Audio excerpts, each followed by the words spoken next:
नमस्कार, आप देख रहे हैं लोकल न्यूज 24। मैं हूं पुष्पा सिंह और आज है 19 मई। आइए देखते हैं बिहार का 10 बड़ी खबरें। भागलपुर में हुए सड़क हादसे में 9 प्रवासी मजदूरों की मौत और बढ़ सकती है आंकड़ा। भागलपुर के नवगछिया में दर्दनाक सड़क हादसे में आज 9 मजदूरों की मौत हो गई है। वहीं मौत का आंकड़ा और भी बढ़ सकता है।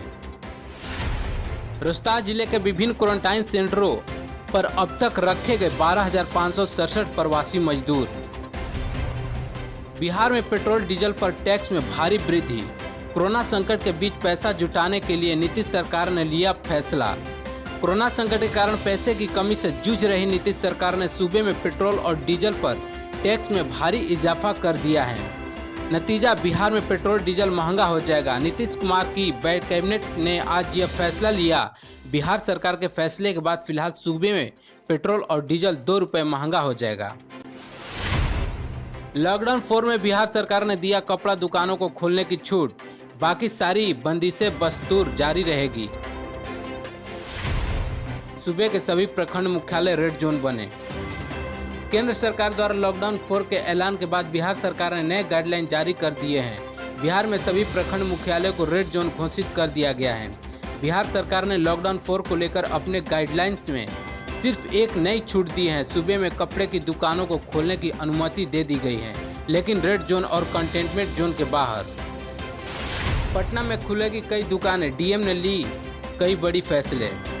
पटना में जिलाधिकारी ने दुकानों को खोलने को लेकर कई बड़े फैसले लिए हैं। भारत सरकार के गृह मंत्रालय की ओर से जारी निर्देश को लेकर पटना डीएम कुमार रवि ने कई प्रकार की दुकानों को खोलने की सतर्क अनुमति दी है। राजधानी में अब ड्राई क्लीनिंग की दुकान, फर्नीचर की दुकान, बर्तन की दुकान, साइकिल की दुकान, स्पोर्ट की दुकान खोलने के लिए निर्णय लिए हैं। बिहार की क्वारंटाइन सेंटर में शिक्षकों के साथ रसोइयों की लगी ड्यूटी। सरकार ने सभी डीएम को दिया निर्देश।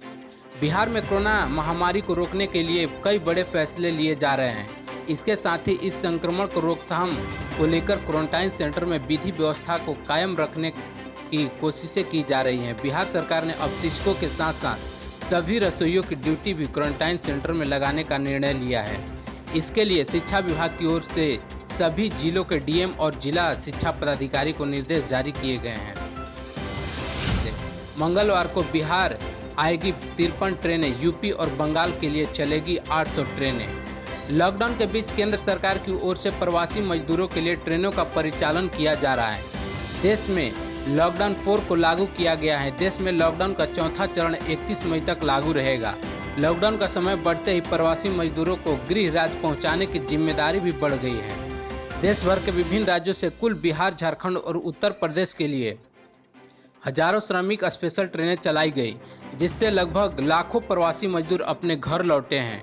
मंगलवार को भी देश के विभिन्न राज्यों से 53 ट्रेनें बिहार जाएंगी।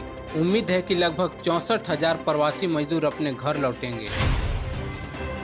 बिहार पुलिस की ट्रेनिंग और ट्रांसफर के नियम बड़ा बदलाव। किसी भी जिले या इकाई में दूसरी बार नहीं मिलेगी तैनाती। बिहार पुलिस ने अपने कर्मियों के ट्रेनिंग और तबादले की नीति में बड़ा बदलाव किया है। अब सिपाही से लेकर इंस्पेक्टर तक की तैनाती किसी भी जिले या इकाई में दूसरी बार नहीं हो पाएगी। मुख्यालय ने जिला, रेंज और इकाइयों के लिए एक निश्चित समय सीमा तय की है और उससे ज़्यादा किसी को भी एक ही स्थान पर टिकने नहीं दिया जाएगा। इसके साथ ही साथ ट्रेनिंग के आखिरी में होने वाली परीक्षा के नियम भी बदले गए हैं। सिपाही, दरोगा या डीएसपी को इस परीक्षा में फेल होने पर अधिकतम 2 मौके दिए जाएंगे। बिहार राज्य में आज से 27 मई तक हर दिन 50 ट्रेनों से प्रवासी बिहार लौटेंगे। परिवहन विभाग ने लौटने के इच्छुक हर प्रवासी को वापस लाने के लक्ष्य पर काम शुरू कर दिया है। सोमवार को वीडियो कॉन्फ्रेंसिंग के जरिए हुए प्रेस कॉन्फ्रेंस में परिवहन सचिव संजय अग्रवाल ने बताया कि 27 मई तक 18 प्रदेशों से 8 लाख प्रवासियों को वापस लाया जाएगा।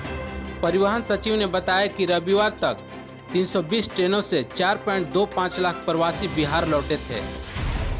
बीते दिन सोमवार के स्वास्थ्य विभाग के द्वारा जारी अपडेट में बिहार में एक दिन में 130 मामले के साथ कोरोना के कुल 1423 मरीजों की हुई संख्या, जिसमें 499 मरीज ठीक होकर घर लौटे, जहां 9 लोगों की हो चुकी है मौत।